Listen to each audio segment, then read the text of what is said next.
Ujjain Bharatiya Janata party के राष्ट्रीय प्रवक्ता सुधांशु त्रिवेदी ने आज उज्जैन में बाबा महाकाल के दर्शन किए और नंदी के कान में अपनी मनोकामनाएं कही।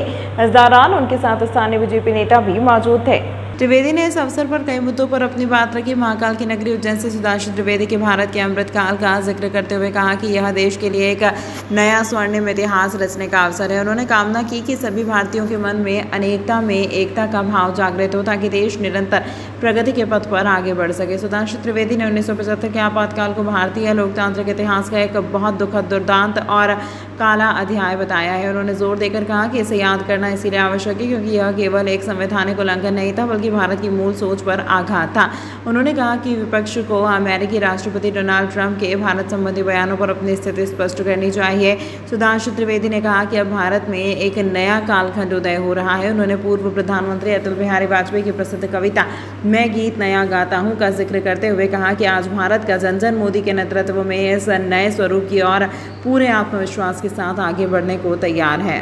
क्या मानना है? देखिए, ये महाकाल की नगरी है और जब यह अमृत काल चल रहा है जहां भारत के कपाल पर आज एक नया स्वर्णिम इतिहास रचने का अवसर आया है, तो मैं सिर्फ ये ईश्वर से कामना करता हूं कि सभी भारतीयों के मन में यह भाव जागृत हो कि अनेकता में ऐक्य मंत्र को जन जन फिर अपनाता है और देखो प्यारा देश हमारा आगे बढ़ता जाता है। आज आपातकाल चल रहा है पूरे देश पे, इस प्रकार बीजेपी ने जगह जगह तो देखिए, यहाँ पे मैं कोई राजनीतिक वक्तव्य नहीं देना चाहता। इस विषय में मैं इंदौर में बोल चुका हूँ।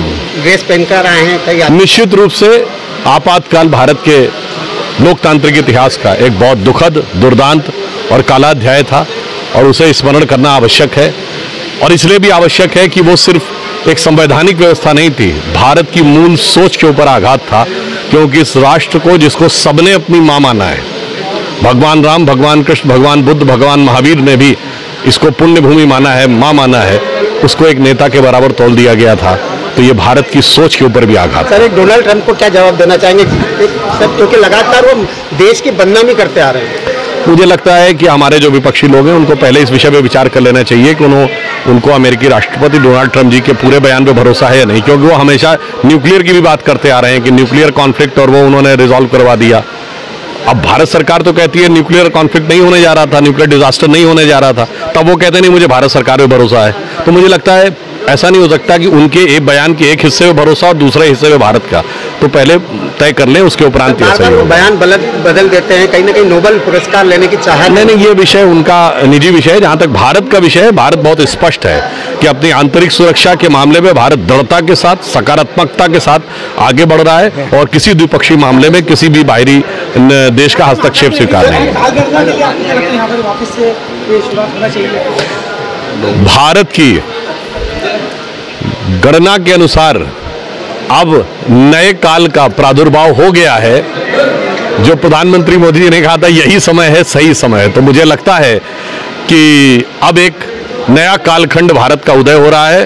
वो जो अटल जी की कविता की एक लाइन थी ना, गीत नया गाता हूं, तो उसमें भी तो उन्होंने कहा था ना, अब वो टूटे हुए स्वप्न पुराने हो गए। जो उनकी पंक्ति थी कि टूटे हुए स्वप्न की कौन सुने सिसकी, अंतर को चीर वे था पलकों पर ठिठकी, पर हार नहीं मानूंगा, रार नहीं ठानूंगा, काल के कपाल पर लिखता मिटाता हूं, गीत नया गाता हूं। ये वक्तव्य तो उन्होंने दिया था, परंतु आज भारत का जन जन मोदी जी के नेतृत्व में इस नए काल के नए स्वरूप की तरफ पूरे आत्मविश्वास के साथ आगे बढ़ने को तैयार है। आने वाला समय सूर्योदय से दिन की शुरुआत होगी।